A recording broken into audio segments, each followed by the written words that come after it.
Welcome to The Last Goodbye, where John shares heartfelt tributes to extraordinary lives that left a lasting mark on the world.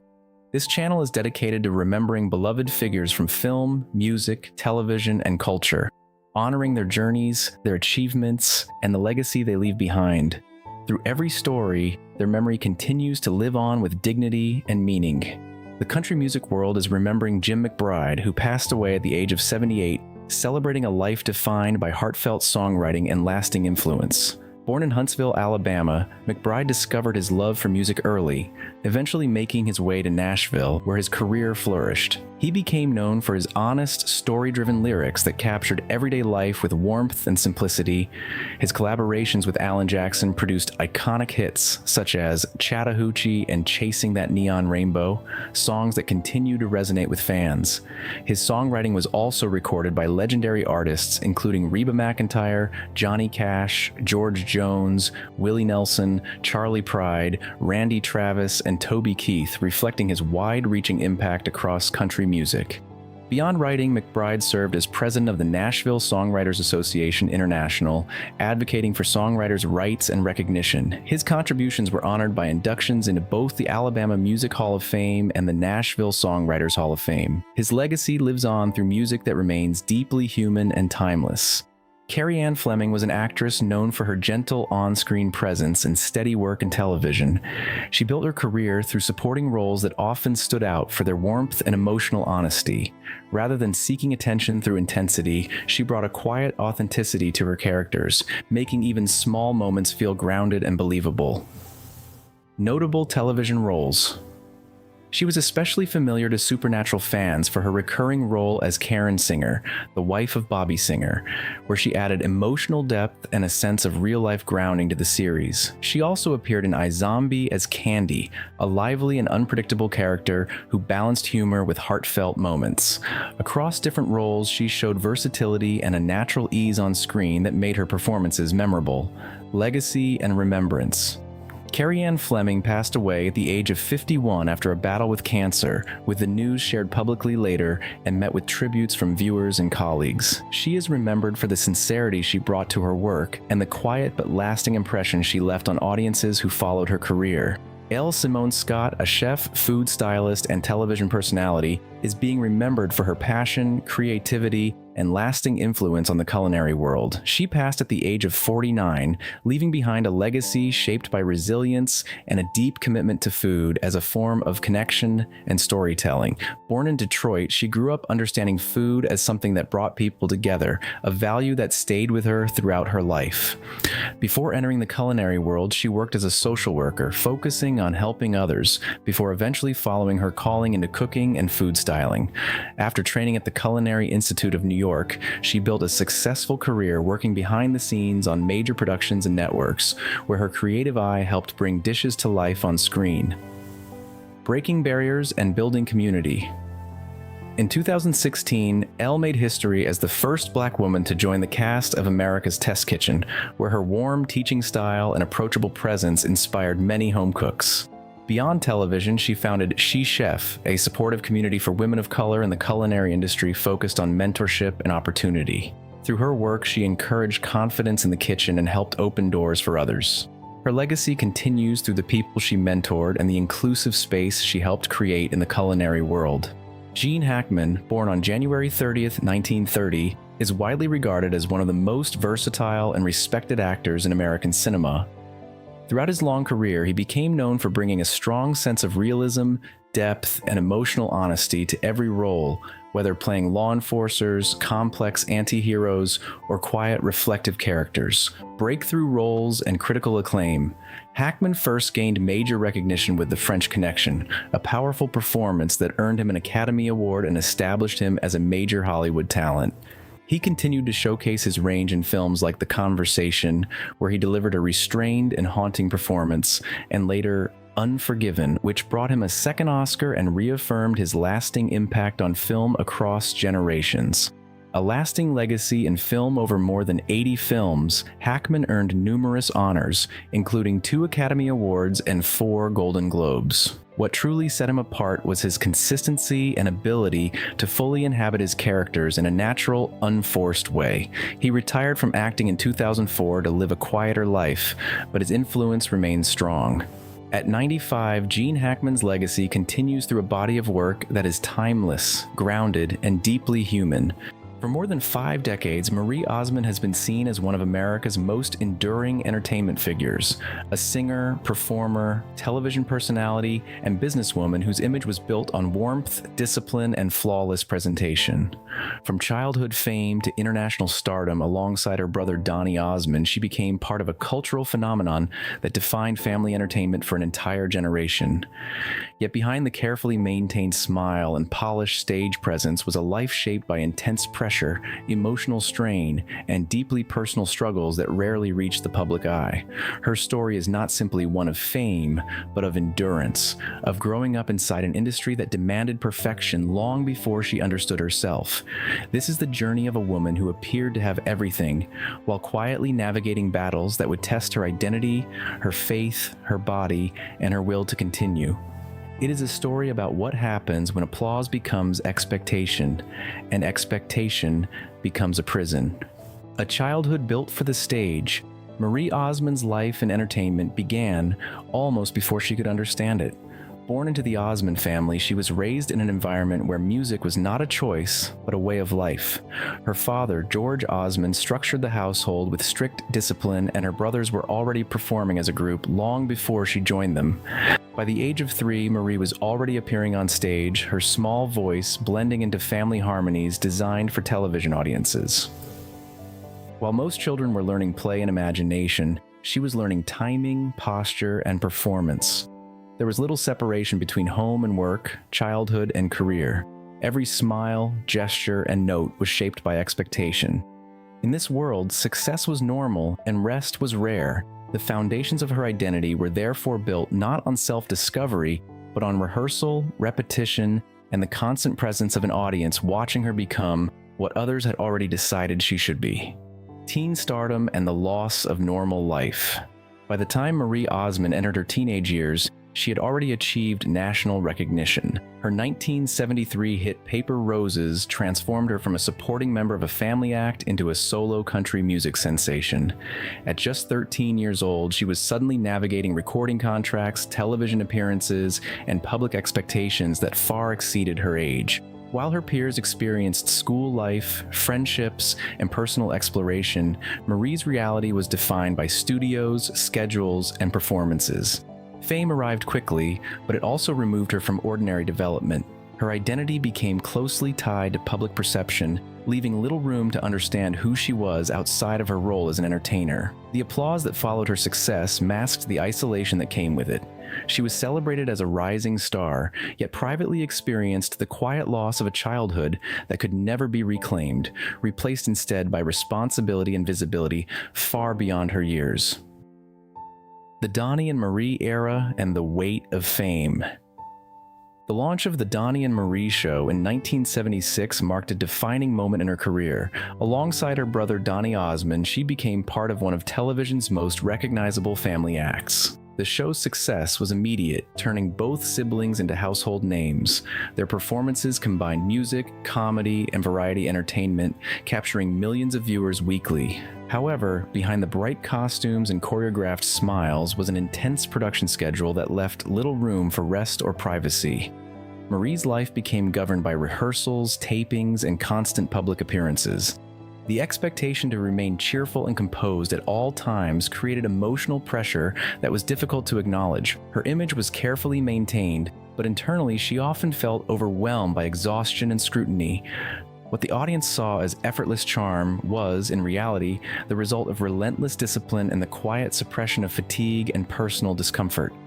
Body image, control, and silent pressure.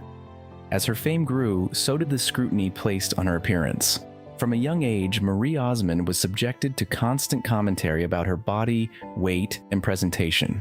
Producers, stylists, and media outlets reinforced the idea that her value as a performer was closely tied to her physical image. This created a long-lasting internal struggle with self-perception and control. Every costume fitting and camera appearance carried unspoken pressure to maintain an idealized standard. The entertainment industry of the time often normalized this kind of criticism, leaving little space for emotional or psychological well-being.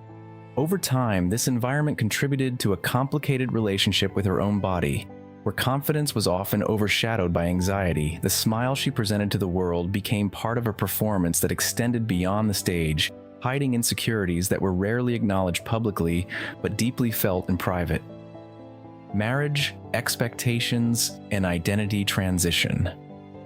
In the early 1980s, Marie entered marriage with expectations shaped by her upbringing and cultural values. She embraced the role of wife and later mother, believing it aligned with her sense of purpose. However, balancing personal relationships with an already demanding career proved challenging. Her first marriage eventually ended, marking a deeply emotional turning point that contrasted sharply with the image of stability she had always portrayed. Divorce brought not only personal grief, but also public scrutiny, adding to her sense of responsibility and perceived failure. She later remarried and expanded her family significantly, raising biological and adopted children within a large household. While this period brought moments of fulfillment, it also introduced new layers of responsibility. Managing motherhood, career obligations, and personal expectations required constant emotional endurance, reinforcing a pattern of self-sacrifice that often left her own needs at the very bottom of her priorities. Success beyond music and the pressure of perfection. Throughout the 1980s and 1990s, Marie Osmond expanded her career far beyond music and television. She became a successful entrepreneur, most notably through her line of collectible dolls, which generated significant commercial success. Publicly, she appeared to embody the ideal of balance, career-driven yet devoted to family life. However, behind this image was a life of continuous movement and responsibility. She worked across multiple industries while raising a large family, often operating with minimal rest.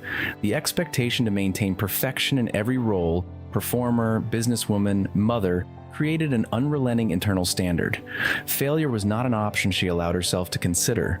This constant pursuit of excellence left little space for emotional recovery or self-reflection. While the world saw a woman thriving in multiple domains, she was privately navigating exhaustion and the pressure of sustaining an identity that required constant composure and emotional control. Postpartum depression and emotional collapse. After the birth of her seventh child in 1999, Marie experienced one of the most difficult emotional periods of her life. What was expected to be a moment of joy became instead a period of deep psychological distress. She later described feelings of emotional emptiness and detachment that made bonding with her newborn difficult. These experiences are consistent with postpartum depression, a condition that can significantly affect emotional well-being after childbirth. In her case, the struggle was intensified by public expectations of happiness and fulfillment. Internally, she experienced guilt and confusion, feeling disconnected from the role of motherhood she had always valued. The contrast between external perception and internal reality created additional emotional strain. It took time, support, and treatment for her to understand what she was experiencing. This period marked a turning point in her life, where seeking help became essential for recovery and long-term stability.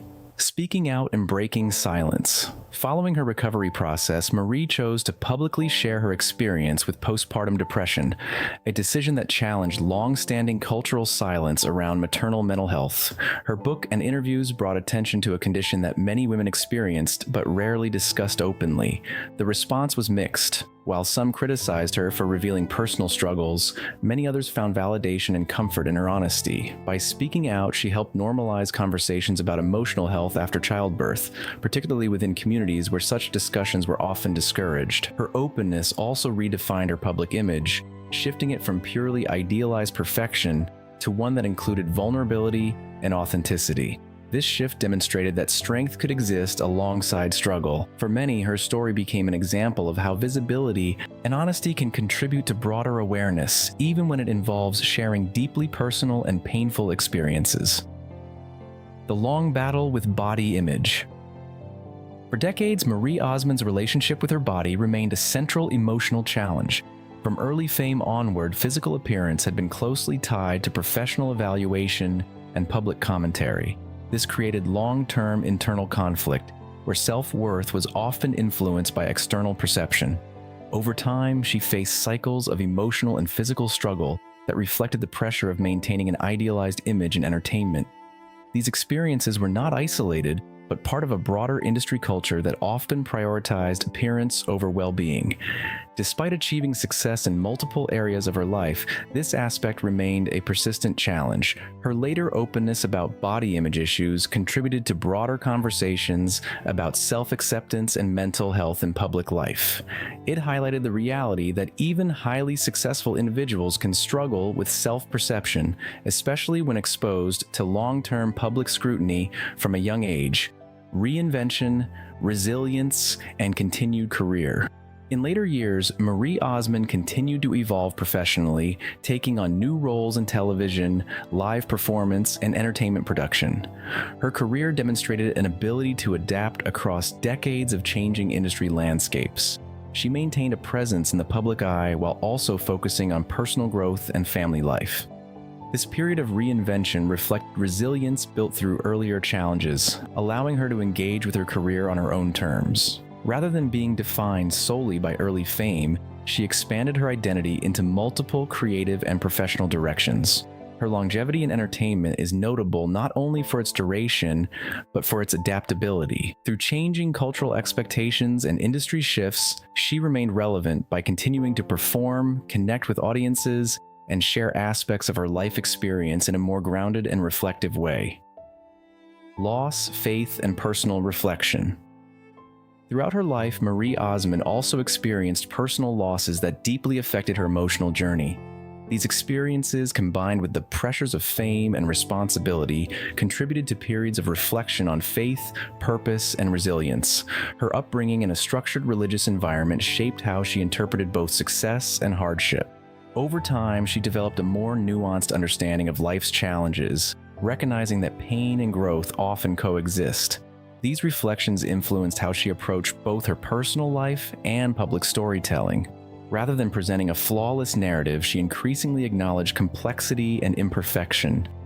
This shift allowed her to engage with audiences in a more authentic way, connecting shared human experiences rather than idealized images. Her perspective on life became rooted not in perfection, but in endurance and the ability to continue forward despite difficulty. Legacy of survival and reinvention. Marie Osmond's legacy extends far beyond her early fame or commercial success. It is defined by longevity, reinvention, and the ability to endure intense public and private challenges over many decades. Her story reflects the complexities of growing up in entertainment, where identity can be shaped by external expectations from an early age. Despite these pressures, she managed to build a career that evolved across generations while also confronting personal struggles with honesty and resilience.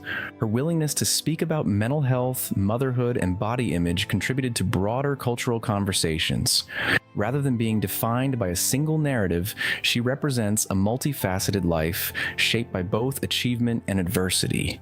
Her journey illustrates that survival in the public eye is not only about maintaining success, but about finding meaning and stability within a constantly shifting personal and professional landscape. Conclusion: beyond the smile, Marie Osmond's life cannot be understood through fame alone.